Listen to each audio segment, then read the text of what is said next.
No episódio anterior, nós falamos sobre os prejuízos que o vício em pornografia pode trazer para o dia a dia das pessoas. No episódio de hoje, vamos falar principalmente dos malefícios associados à sexualidade e à relação com potenciais parceiros. Novamente, vamos reforçar a relevância de tratar desse assunto publicamente. Apesar de existirem muitos fóruns anônimos sobre esse assunto e eles estarem realmente muito movimentados, em geral, o vício em pornografia tende a ser um segredo pessoal. E muitas pessoas, principalmente as mais jovens, sentem vergonha de ir procurar alguma ajuda profissional. Temos experiência de que, ao tirar o peso do tabu desse tema, muitas pessoas possam ser ajudadas. Mas vamos lá, começando com um assunto que muitas pessoas têm dificuldade de admitir: a disfunção erétil em encontros sexuais com parceiros. Repare que eu não estou falando aqui de um problema generalizado, como sendo resultado de alguma modificação fisiológica, mas sim de uma dificuldade específica no ato sexual. A pornografia pode estar associada com esse fenômeno na medida em que os usuários mais crônicos só conseguem manter uma ereção caso ele ou ela próprio se estimulem. Ou seja, o contato com outra pessoa deixa de ser um estímulo capaz de gerar excitação. Algumas pessoas não têm necessariamente essa dificuldade, mas chegam a acreditar que são assexuais, já que não demonstram mais atração pelos potenciais parceiros. Mas a investigação de muitos desses casos revelam que são pessoas que se masturbam 2, 3 vezes ou mais por dia, e sempre com a presença de conteúdos pornográficos. Nesses casos, o sentimento de falta de libido está quase sempre relacionado à frequência com a qual a pessoa busca satisfação sozinha. O grande problema é que a confiança desses indivíduos fica muito abalada, já que eles somam um histórico de tentativas frustradas com parceiros sexuais. Um pensamento comum dessas pessoas é o de que elas nunca serão capazes de ter um relacionamento normal e de satisfazer o cônjuge. E vale dizer que esses efeitos de disfunção erétil e perda da libido não acontecem só com solteiros que buscam eventuais parceiros sexuais. Isso também pode acontecer com aqueles que estão num relacionamento de longo prazo. Aliás, já temos estudos demonstrando como que o excesso de pornografia está associado ao enfraquecimento dos vínculos do casal. Aqui você poderia argumentar a mesma coisa que nós falamos no episódio anterior, que relação não significa causa. Então não dá para dizer que é a pornografia que enfraquece o afeto dos casais. Então a possível explicação seria que aqueles que se sentem pouco próximos dos seus companheiros tentam buscar pornografia como forma de contornar esse problema.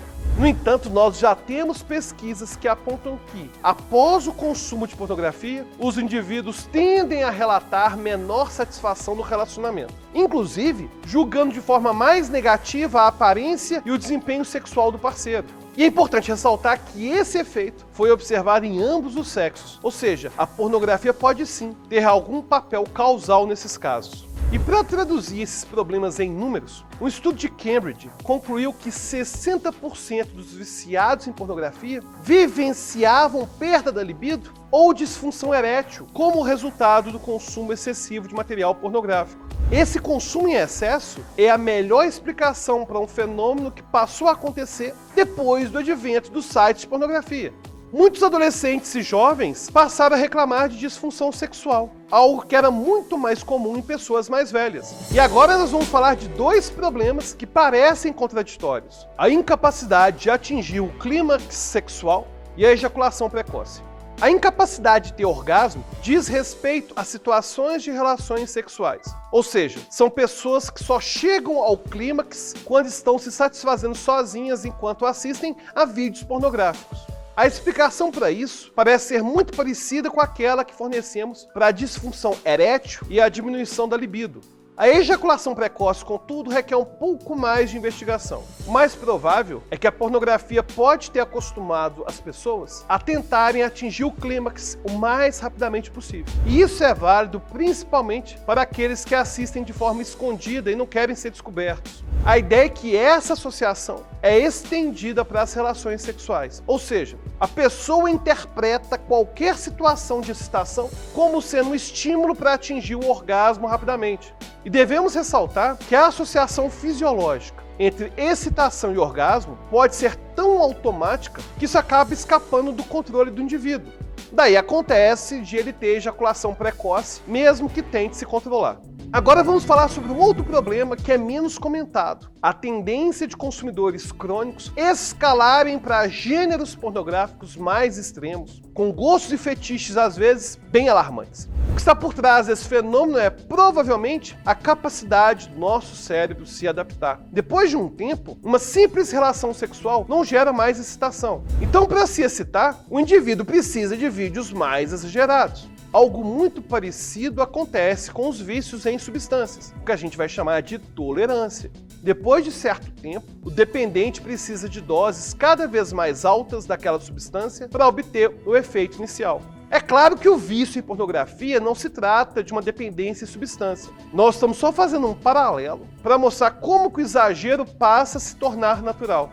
Esse fenômeno no qual a pessoa se habitua com gêneros, cada vez com fetiches mais diferentes, é mais provável de acontecer com adolescentes, que sempre procuram emoções mais fortes e cujo cérebro se adapta de forma muito rápida. As pessoas podem chegar a extremos cada vez maiores, a ponto de não entenderem como chegaram lá. Por exemplo, elas podem parar de sentir atração por pessoas reais, ainda que em situação sexual. Podem recorrer a vídeos mais exagerados, como os de sexos grupais, ou mesmo vídeos que simulem violência sexual. Algo que também é digno de nota é que, durante a mudança entre os tipos de vídeos, algumas pessoas passam a se questionar sobre sua própria orientação sexual. Isso acontece porque alguns homens, por exemplo, héteros, passam a ficar excitados com vídeos de homossexuais, mas não sentem a mesma excitação com os vídeos de casais héteros. Nesse caso, a pessoa alterou tantos gêneros pornográficos que precisou de estímulos muito diferentes dos iniciais. Uma outra possibilidade é uma interpretação errônea que a pessoa faz das suas sensações no momento em que ela assiste a um vídeo que mostra uma orientação sexual diferente da sua. Nesses casos, a pessoa pode ficar ansiosa e ter as reações naturais, como taquicardia, sudorese, e entender essas reações como sendo, na verdade, excitação, já que tanto ansiedade quanto desejo sexual geram essas mesmas respostas fisiológicas. E vale dizer que essa mudança de preferência nos vídeos independe da orientação sexual.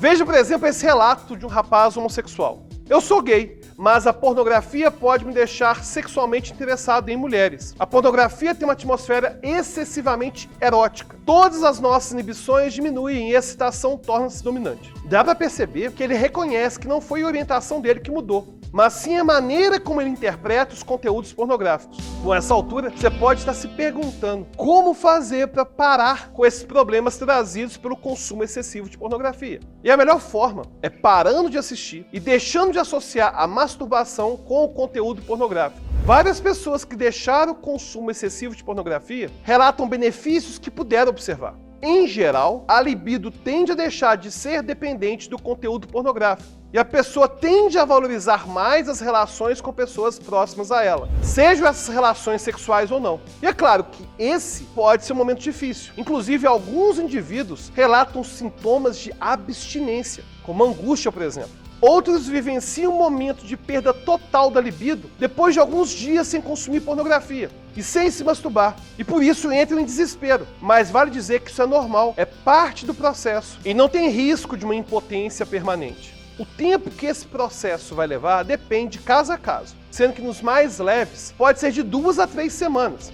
E nos mais graves, pode ser de 2 até mesmo 6 meses. Esses casos mais graves são geralmente daqueles que começaram a consumir pornografia muito cedo e que atualmente consomem em excesso e com grande variedade de gêneros pornográficos. Normalmente, são os que percebem mais prejuízo na vida diária. Se você vai passar por isso, mas acredita que seja difícil encarar tudo isso sozinho ou sozinha, o melhor é procurar um psicólogo para te acompanhar nesse processo. E claro, se você tiver alguma pessoa da sua confiança para poder conversar a respeito, essa certamente pode ser uma grande ajuda. E aí, se você gostou desse episódio, não perca o próximo, porque nós vamos explorar ainda mais a fundo como que o vício em pornografia afeta nosso cérebro. E aí, já sabia de todos os malefícios causados por esse consumo excessivo de pornografia? Deseja fazer a sugestão de alguma nova série aqui no canal? Deixe seu comentário e até a próxima.